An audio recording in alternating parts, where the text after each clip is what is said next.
everyone and welcome to my channel. Today we are gonna cook lemonade.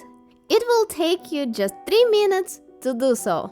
We will need 1 orange, 1 lime, you can also use lemon instead, a handful of cranberries, 2-3 strawberries, ice and mineral water. I'm gonna use LaCroix. Let's get started. First, cut couple slices of lemon and add them to the pitcher. Do the same with orange. Also slice strawberries. After that, just squeeze juice from lime and orange.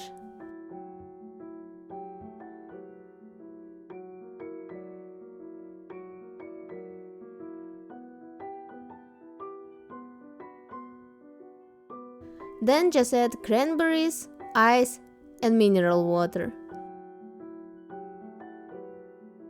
The lemonade is ready.